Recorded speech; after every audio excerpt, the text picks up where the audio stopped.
People always ask me, what are some kinds of tools or more specifically weapons that people can bring upon flights? So if you're on a flight or maybe you're in a foreign country or let's say staying in an Airbnb and you want a very quick improvised weapon to use, all you need is 2 magazines just like this. Magazines are everywhere. They're not just in the little stores in the airports, but a lot of times you find them actually on the flight themselves. And I brought my backpack here. This is something I always travel with.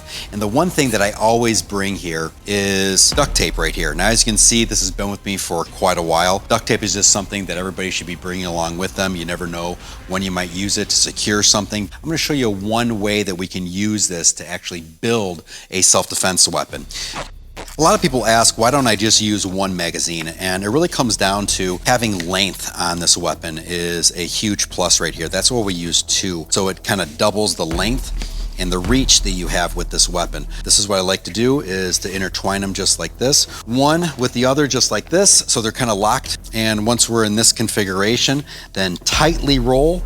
This is where it becomes a little tricky. That's why I would really encourage people to practice making a couple of these. The more tight you can roll it, the better off you can be, just like this.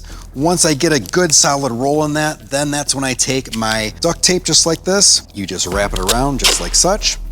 It may not look pretty, it may not look strong, but as you tighten this more and more just like this, it's becoming stronger and more secure. And all you're doing is you're just making a very, very tight, compact kind of a baton right here that not only is strong, but it can also provide quite a bit of reach right here that you can strike with in probably only about 30 to 60 seconds.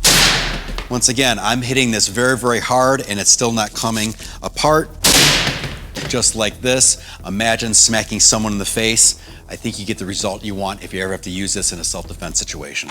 And so this is just a quick little kind of tip that I give people. Make sure that we always carry duct tape. Obviously, this is a new kind of a roll right here, but you'd like to bring this down to maybe about the halfway point and then smash it down flat. It can be easily carried. So let's say you're in a foreign country, even just a city you're not used to, and you got 2 magazines, put them together. You maybe did this because you're in a sketchy situation. Maybe you popped into a cab that you just don't feel comfortable with, and you put these things together, but then the cops came along or whatever, just rip these apart, and once again, you have your 2 magazines. Looks totally, totally innocent.